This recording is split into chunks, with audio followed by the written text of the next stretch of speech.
Swayam Prabha. Digital India. Educated India.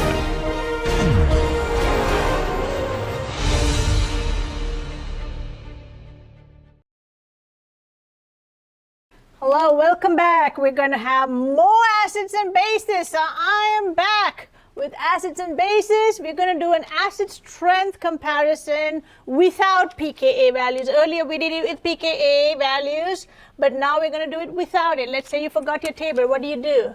You just throw your hands up and say, I give up, or you kind of look for things inside the molecule. So this is a very qualitative treatment of acid strength. So for that, we need to know what are the factors that really affect acids, and why is it that some acids are much stronger than others? What's the reason? There must be a molecular reason. So we're going to look at the molecular reasons and look at bonds, and why is it that certain things are more acidic than others, and see a trend. That's the whole purpose of this. All right. So what are the things that affect acidity? Let's see. Just an introduction again on acidity. So if you have an acid, it's going to dissociate into an H plus and an A minus.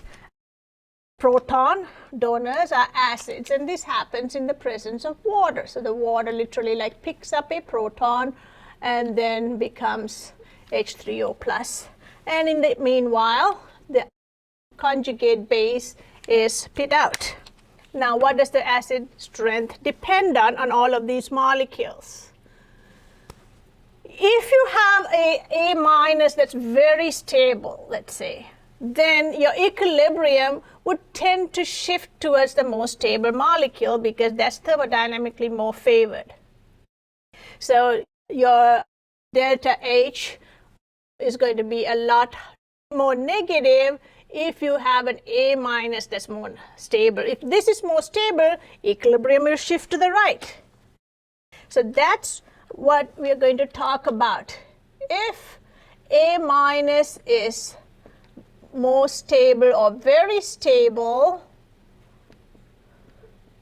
equilibrium, I'm just going to put it, shifts to the right. So this is our basic premise, shifts to the right. If equilibrium shifts to the right, then it has the right consequences for us. That means you're going to get more of this. If this is going to be more stable and the equilibrium goes more this way, then you're going to get more of the H3O plus. What does that mean? That means this is a stronger acid.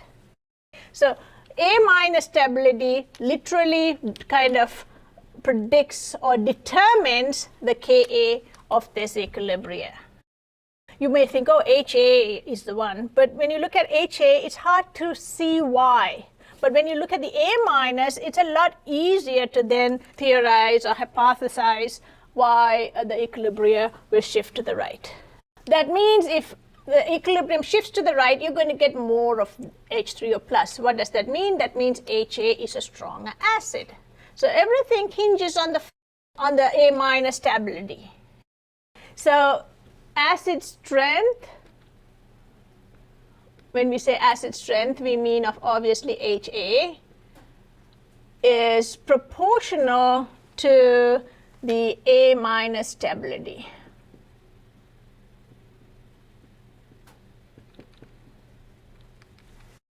Rest of this presentation or talk or whatever it is that I'm going to do is going to be about A minus stability. We know if A minus is more stable, equilibrium shift this way, which means H3O plus is going to be a lot more, which makes the acid stronger acid. All right. So we are doing a comparison about different acids, and it's a qualitative treatment. So we are going to look at the molecular factors that affect the A minus stability. All right. So I'm going to say factors affecting the stability of the conjugate base. Conjugate base. Because as we said before, if that's more stable, then your acid is going to be a stronger acid. One is going to be the charge, obviously negative charges on anions. One is going to be the charge. Let's look at the evidence and see if that's correct. So example, if you take OH minus and H2O and let's say H3O plus. The pKa here is going to be about 1.7. This is 15.7, and it's hard to measure OH dissociation because it's almost impossible to say O2 minus in a solution. So therefore you can see that when the charge is higher, pKa is going to be lower. Well, let's look at another one. Here's another one, NH2 minus, NH3, NH4 plus. Again 9.2 and 38, and again NH2 minus is not even observed. So here you're going to have, as you said, pKa goes down, acidity goes up, and charge more positive is going to be more acidic, more negative is going to be a lot more basic. So more positive, pKa is going to be low, more acidic, and more negative, it will be more basic. So this is at the molecular level. Typically, positively charged molecules are going to be more acidic, negatively charged molecules will be more basic, because negatively charged molecules will have more lone pairs, and so they can accept more protons, so they'll be much more basic. Let's look at then the other factor. The other factor would be atom or element. And which atom and which element? The element or the atom that's bonded to the dissociating hydrogen. That's really important. So here it's easy to see the trend along the periodic table. So if you take, let's say, the top or the second period, you will see carbon and then nitrogen and then oxygen and fluorine. Carbon's got 6 protons, 7 protons, 8 protons, 9 protons, and so on. Now, all of these have an S2P6 that's getting filled, right? And you know that. So here you are going to have the same shell, but you're going to have more and more protons on the same shell. So the size, the protons are going to like suck in those electrons from all over spherically, and so the electron cloud shrinks and gets smaller. What does that mean for the molecule? So for this amount of surface area, you got 9 protons. Whereas on the carbon, for a much bigger surface area, you only have 6 protons. So when you're going from left to right along a period, left to right along period, you will see that size decreases and the nuclear charge increases. So nuclear charge per surface area, and this is we're talking about positive. Nuclear charge obviously is going to be positive because of the protons per surface area, is going to go up, is going to increase. That means you have a lot more positive charge felt there, so it's going to pull in all electrons, so it's very electronegative. So that means electronegativity increases in this direction. Is that a good thing? Well, it's going to be good if you're an anion. So for anions, it's good because you want to hold those electrons, and you know the whole universe is depending on plus minus attraction, the yin and the yang.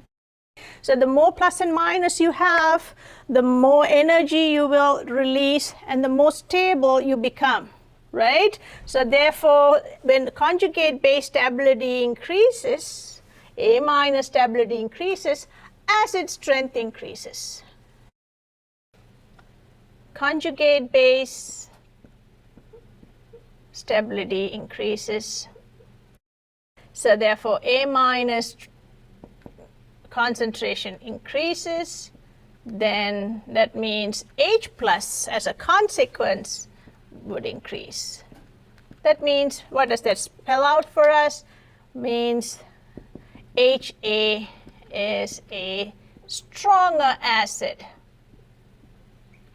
when you go from left to right. So here acidity increases. And we can see that in our pKa values as well. CH, well, over here 50. NH is going to be about 38 pKa's, right? So you know pKa goes down, acidity goes up. We already talked about that. OH is 15.7. And FH is 3.2 because we say HF. So you can see pKa over here goes down, acidity goes up, and that's because the anion strength goes up, or anion stability. Electronegativity and A minus stability increases in this direction, and HA strength increases. Now, when we say HA strength, we only talk about pKa values. We don't talk about pHs.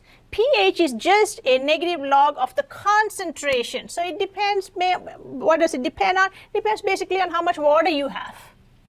It doesn't say anything about the acid strength. It just depends on the concentration and how much stuff or acid you have per liter water. More water, then you're going to be dilute and your pH is going to be higher. So it has nothing to do with the acid strength. Acid strength can be only measured by this equilibrium constant here called the Ka, which tells you how much protons will come off of this. And the Ka will only change with temperature. It doesn't change with any of these concentrations. So let's talk about the atom element effect a little bit more, because we on this side said, well, when the size decreases, then your acidity increases. But look at this. When you're going down the period here, it's going to be completely opposite. So how are we going to explain that? Let's look at the acid strength when you go down a group. What happens? Here you have fluorine, and then you have chlorine, and you know that when you go down, you're going to add shells. So chlorine is going to be a lot bigger. And then you have bromine, and bromine is going to be even bigger. Okay, and you got more shells here, and I'm not drawing all of them, I'm just drawing. And iodine is going to be, well, topping it all. It's huge, enormous, okay? So, and it's got multiple shells inside, right? So when you have a lot of shells, what happens? These shells are screening the amount of positive or nuclear charge that the ultimate or the valence shell electrons feel. So you have like a layer upon layer of these electrons, and through that you're going to attract that valence electron. So therefore, when you have more and more electrons, you got more and more screening. So the nuclear charge on the surface here is going to be a lot less. What does that mean in terms of acidity? Let's, for example, take fluorine. So fluorine, let's say, is about this size. It can hold on to that hydrogen, nice overlap. Let's take chlorine, for example. It can also hold on, but not as much, because now it's just a little bit of, the overlap is not that much. The atom gets bigger, the overlap gets smaller. Let's go to bromine. Now you can see the overlap is even less than that. Small overlap. What does that mean? That means it can fall off. So the acidity increases because these hydrogens are not really held very tightly, so they can fall off. And look at iodine, it probably doesn't even know that there's a hydrogen out there. And all that screening really lowers that electronegativity here, and so the hydrogen comes off really quickly. It's like kind of holding on to that little pinky, and any minute it can be let off here. And so the acidity is increasing because these hydrogens can come off really quickly. Whereas with fluorine, fluorine's kind of hugging onto that a little tighter. So it's a little bit of an energy there to let go. Got to literally go in and grab that hydrogen and bring it over, whereas iodine, if you put it in water instantly, it's going to give it off. So whatever worked here in terms of size and electronegativity is not going to work here, because this is a different scenario. You have multiple shells here, so the screening here is going to make the overlap a lot weaker. So when you go down, size increases, shell or screening of electron shell increases, therefore electronegativity decreases. And so therefore overlap, therefore HX overlap gets weaker. And once you get, let's say, your anion here forms, the anion, there are lots of protons there, so the anion can be stabilized. That one electron is not much for that bromine to stabilize. And so acidity increases.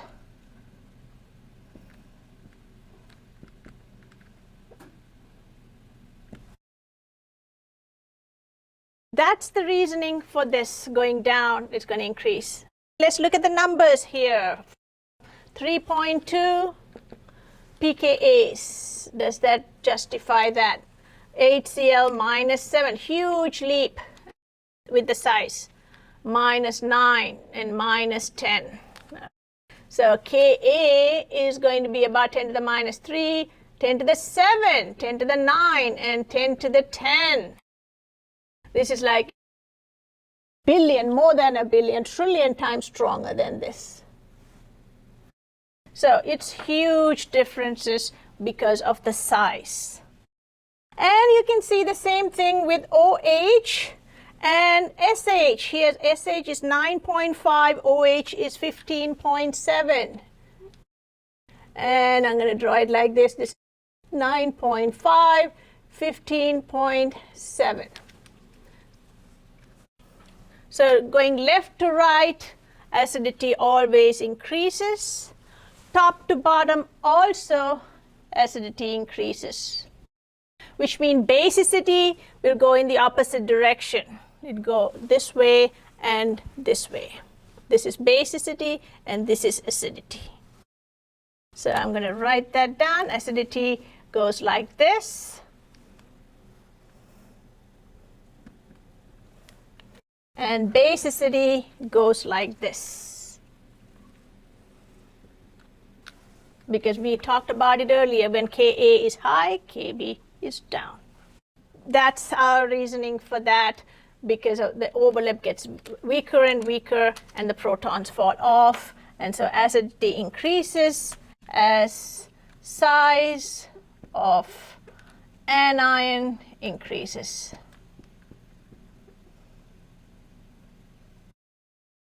Let's look at another factor. Actually, there are 5 factors: charge, element, there's going to be resonance, hyperconjugation, and inductive effect. All right, so let's look at one more effect. Let's talk about orbital effect. What does orbital effect have to do with acidity? And what do we mean by orbital effect? Orbital effect, we are talking about the effect of the orbital that's directly connected to the hydrogen that's going to be dissociated. There may be lots of orbitals in the molecule, but we are only focusing on that XH or that hydrogen that's going to come off. So this is organic, and we know we have 3 types of orbitals, or according to our hybridization. Hybridization that we talk about here is typically sp3, sp2, and sp. let's look at what those implications that orbitals can have. You can see CH triple bond is 25 pKa. CH double on a double bond is 44. CH single bond is 50. So there's something to do with the orbital because everything else is the same except for the hybridization in those cases. So let's write that down. So CH has a, and this could be R or H, talking about this orbital basically. And that is an SP. And the pKa for that is going to be 25. Whereas if you have that same CH bond on a double bond hydrogen, and you can have any R group there, and we're just talking about this CH orbital. That's an sp2, and that's 44. And here we have here a CH. We can talk about this orbital here, which is sp3, and the pKa values for this are going to be 50 to 60, because this can be primary, secondary, tertiary, and so on. And same here, this is about 44, and this is about 25. Remember, other R groups and stuff, electronegativity of these will also affect it, but it's about this much. So here, if you take that, that's a huge difference. I mean, you can see almost like a 20 pKa units. That's 10 to the 20 times more acidic than this. That's huge, 10 to the 20. 10 to the 23, you know, is Avogadro number. So you're just getting up there. Why is that? What's the reason for this? What do you think hybridization's doing to these CH bonds? Well, think about it, you know, take a minute. What do you think? We have to look at the shape of the orbital and see, well, whether that has anything to do with that. sp3, that means sp3 has got 75% P and 25% S.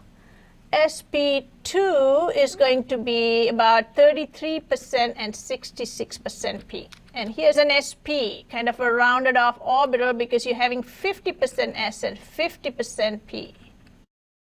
So you can see that as you go from sp3 to sp2 to sp, the S character increases and the P character decreases. What are the consequences for the conjugate base anion for that? So the conjugate base is just when this hydrogen comes off and you're going to get a negative charge. So this is an sp2, sp3, and sp. As we said before, the acid strength depends on the conjugate stability. So when you talk about acidity, don't talk about the acids, talk about the conjugate bases, because they are the ones that really drive the equilibrium forward to spit out more and more protons.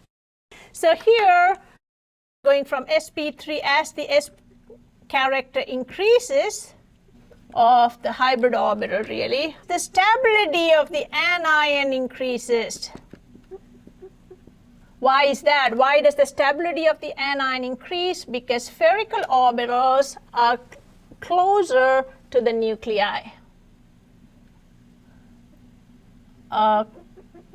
Closer to the nucleus and stabilize the negative charge of the anion. And the rest is what we've talked about. Anion stability goes up, then HA dissociates more to give off more protons, and therefore your Ka goes up and the pKa goes down. Just to emphasize that this is going to be true in other systems as well, you can see another example here, and I'm sorry I'd have to squeeze it in here. This is an sp2 oxygen, and here is an sp3 oxygen. And here, this is -2 and this is -7. So this is sp2, sp3. As S character increases, acidity increases. S character goes up, then Ka goes up and pKa goes down. So you can see it's not just for carbons, it's for any atom. It depends on the orbital that the hydrogen is attached to the molecule. And that would depend obviously on the hybridization of that orbital. More S means it's going to get tighter, it's going to be held closer to the nuclei, and so that's more stabilized. You know, plus and minus charge attract, energy goes down, right? So therefore this is going to be a lot more stable for the anion than this, where the anion's kind of far away and the nuclei has to like try to grab it. This is a lot closer and it's kind of hugging it and stabilizing it, so it wants to be here compared to this. And so the acidity increases as the S character goes up. In summary, I just want to say that in a system where you have an acid dissociating by giving off protons, the anion that is the conjugate base of the acid determines the acidity of the original acid molecules. Why is that? Because as the anion stability increases, the equilibrium will tend to go more towards the molecule that's more stable here, the anion. Therefore, as a consequence, more H3O plus comes off or is spit out by the HA, which makes this HA more acidic. Therefore, acid strength of the HA depends on the A minus stability. All of our arguments center around the fact that as A minus stability increases, the HA becomes more acidic. All right, talk to you soon, guys. We're going to come up with a couple more reasons. So stay tuned. Bye.